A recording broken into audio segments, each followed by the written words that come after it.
সেপ্টেম্বরের 19 তারিখে ডাকসু ইলেকশন হবার কথা, মানে সব প্রস্তুতি শুরু করতে দেওয়ার কথা। ইলেকশন শিডিউলও হয়ে গেছে। তো ডাকসু ইলেকশনের ঘোষণার পর থেকেই ঢাকা বিশ্ববিদ্যালয়ের পরিস্থিতিটা একটু মাঝে মাঝে উত্তপ্ত এবং মানে অস্থির একটা পরিবেশ আমরা লক্ষ্য করছি।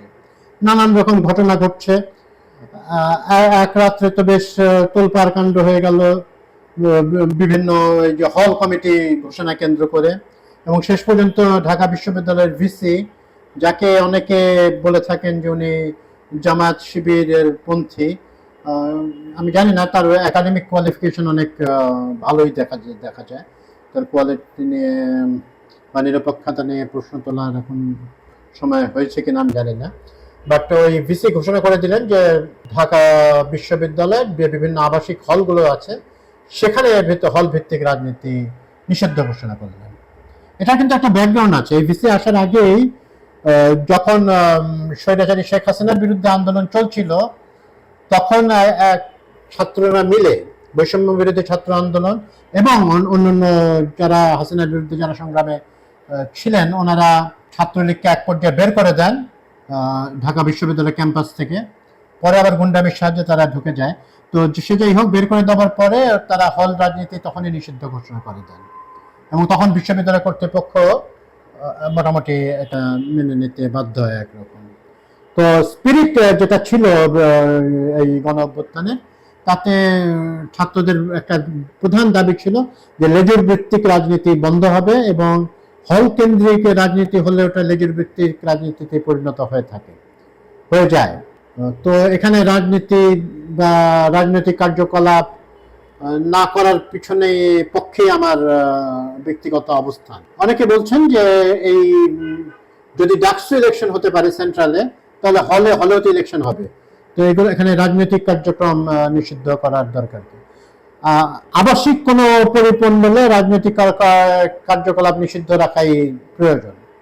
বিভিন্ন আবাসিক এলাকাতে তো আসলে ঘরের ভিতরে তো আমরা রাজনীতির চর্চা করি না, যেখানে ছাত্রদের রেসিডেন্সিয়াল হল আছে, এবং খুবই তিক্ত অভিজ্ঞতা গত 14-15 বছরে আমরা দেখেছি, ইভেন আগেও দেখেছি। সেই 73 সালে সূর্য সেন হলে রাজনীতি নিয়ে 7 জন আবাসিক ছাত্রকে হত্যা করা হয়। এবং হলের ভিতরে তো আমরা গত 15 বছর কথা স্পেশালি বলতে হয় যে আমরা যখন 90-তে ইউনিভার্সিটিতে ঢুকি, তখনও কিন্তু এই গণরুম কালচার বা এই মিছিলে যাওয়ার জন্য একেবারে মানে তখনও কিছু প্রেশার থাকতো, কিন্তু একেবারে না গেলে পিটায় চামড়া তুলে ফেলা এরকম কোনো ঘটনা ঘটতো না। ঘটে থাকলেও খুবই বিরল ছিল সেসব ঘটনা।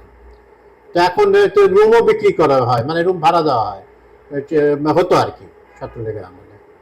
তারা পয়সা পাতিও নিতেন। তো ইন্টারেস্টিংলি এই যে হল কমিটি ছাত্রদল ঘোষণা করে, ছাত্রদল 90-এর দশকে নিঃসন্দেহে সবচেয়ে জনপ্রিয় ছাত্র সংগঠন ছিল, অন্তত ঢাকা বিশ্ববিদ্যালয় এবং ইভেন বাইরেও ঢাকার কলেজগুলোতেও ছিল। তো এবার তাদের অবস্থা অত ভালো না বলেই আমরা শুনতে পাচ্ছি, আমরা যা শোনা যাচ্ছে।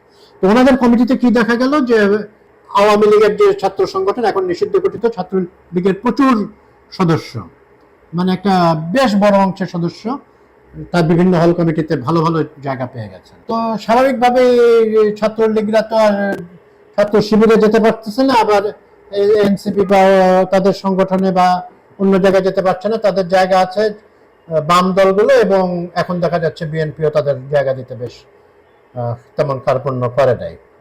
তো পরে সমালোচনার পরে কিছু কিছু অ্যাকশনও নেওয়া হচ্ছে। তো একটা নিষিদ্ধ ঘোষিত ছাত্র সংগঠনের যারা জুলাই আন্দোলনের সময়ও ছাত্র নির্যাতনে এবং জনগণের প্রতি নির্যাতনে অংশ নিয়েছিল, সেই কুকিজ ট্রেনিং ছিল। এখানে কি কোনো টাকা পয়সার লেনদেন হয়েছে? যে বিএনপি তো এখন পর্যন্ত একটা স্ট্রং আন্দোলনের পক্ষের অবস্থানের শক্তি হিসেবে তাদের অবস্থান পুনঃ ব্যক্ত করছে।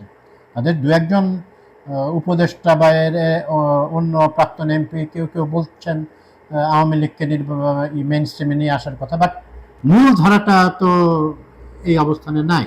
তো আমরা যা লক্ষ্য করছি যে ইন্টারেস্টিংলি জামাতের জনপ্রিয়তা বাড়ছে, এবং মানে শিবিরের আর কি, আর বাম দলগুলো বেশ তাদের সংগঠন বেশ শক্ত অবস্থান নিচ্ছে।